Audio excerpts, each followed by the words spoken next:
अस्सलाम वालेकुम दोस्तों, के आप जानते हैं कि फरिश्ते कुरान नहीं पढ़ सकते, इसीलिए जब इंसान कुरान की तिलावत करते हैं तो फरिश्ते उनकी तिलावत सुनते हैं। वो कौन सा शख्स है जिसे क़यामत वाले दिन हज़रत जिब्राईल अलैहिस्सलाम की शक्ल में उठाया जाएगा, और वो कौन है जिसने ज़िना की शुरुआत की थी? ये सब और बहुत कुछ जानेंगे इस वीडियो में। मैं हूँ फरहान राजपूत और आप देख रहे हैं 10 मिनट जीके। क्या आप जानते हैं कि जब भी कोई इंसान बीमार होता है या किसी मुश्किल में मुब्तला होता है तो उसके गुनाह हर गुजरते लम्हे के साथ कम हो रहे होते हैं। व्यूअर्स, अल्लाह पाक ने हर पैगंबर को एक मकबूल दुआ अता फरमाई थी और सभी पैगंबरों ने उस दुआ को इसी दुनिया में मांगा और अल्लाह ने कबूल फरमाई। लेकिन हमारे प्यारे नबी सल्लल्लाहु अलैहि वसल्लम ने अपनी दुआ अपनी उम्मत के लिए बचा कर रख ली, जो आप सल्लल्लाहु अलैहि वसल्लम रोज़े महशर अल्लाह से मांगेंगे। दोस्तों, के आप जानते हैं कि हज़रत आदम अलैहिस्सलाम का बेटा काबील इस दुनिया में वो शख्स था जिसने दुनिया में ज़िना की इब्तिदा की थी। आपको पता है कि अल्लाह पाक अपने बंदे से कहता है कि ए इंसान, तू मेरी तरफ 1 कदम चलेगा तो मैं तेरी तरफ 10 कदम चलूंगा, और अगर तू मेरी तरफ चलेगा तो मैं तेरी तरफ दौड़ूंगा। दोस्तों, के आप जानते हैं कि टाइटैनिक 1920 में बनाया जाने वाला दुनिया का सबसे बड़ा जहाज था, लेकिन उसको बनाने वाले ब्रूस इसमे ने सीधा अल्लाह को चैलेंज कर डाला था। उसने अपना जहाज बनाने के बाद ये जुमला कहा कि ये जहाज इतना मजबूत है कि अब खुदा भी चाहे तो ये जहाज समुंदर में डूब नहीं सकता।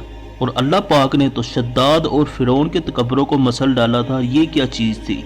इसका टाइटैनिक जहाज अपने पहले सफर में ही समुंदर की नजर हो गया। आपको पता है कि जिना की 7 इकसाम है। अगर आप अपनी आंखों से कुछ भी नाज़ेबा चीजें देख लें तो आंखों का जिना, और अगर आप कुछ ऐसे अल्फाज अदा कर दे जिनसे आपकी शोहवत की हौसला अफजाई हो रही हो तो वो जुबान का जिना, और अगर ऐसा ही कुछ आप सुन ले तो कान का, जबकि किसी नामहरम से आप सलाम लेते हुए हाथ मिला ले तो हाथ का। इसी तरह अगर आप अपने दिल में किसी नामहरम के बारे में गलीज ख्यालात को आने की इजाजत दे दे तो दिल का जिना, और पैरों का जिना जब आप किसी नामहरम को देखने के लिए उसकी तरफ बढ़े, और सबसे बड़ा जिना जब कोई किसी नामहरम से जिनसी ताल्लुकात कायम कर ले।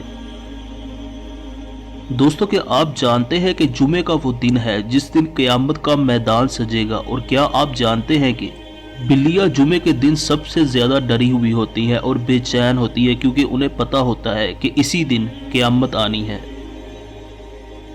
दोस्तों, क्या आप जानते हैं कि खाना काबा दुनिया की वो वाहिद इमारत है जो दुनिया में मौजूद तमाम इमारतों में सबसे पुरानी इमारत है, और खाना काबा दुनिया की वो वाहिद इमारत है जिसे गुस्ल भी दिया जाता है। दोस्तों, क्या आप जानते हैं कि हमारे प्यारे नबी सल्लल्लाहु अलैहि वसल्लम के ज़माने में एक ऐसा शख्स भी मौजूद था जो यमन से ताल्लुक़ रखता था, और उसकी जिसामत ज़रा अजीब थी। उसने हजूर सल्लल्लाहु अलैहि वसल्लम के पास आकर पूछा कि ए अल्लाह के रसूल सल्लल्लाहु अलैहि वसल्लम, मुझे वो बताएं जो अल्लाह ने मुझ पर फ़र्ज़ किया है। आप सल्लल्लाहु अलैहि वसल्लम ने उसे बताया तो उसने कहा कि ठीक है, मैं सिर्फ वही करूँगा जो अल्लाह ने मुझ पर फ़र्ज़ किया है, मैं इससे ज़्यादा कुछ नहीं करूँगा, यानी कि इसमें मैं नफलों का इजाफा नहीं करूँगा। प्यारे नबी सल्लल्लाहु अलैहि वसल्लम ने पूछा ऐसा क्यों?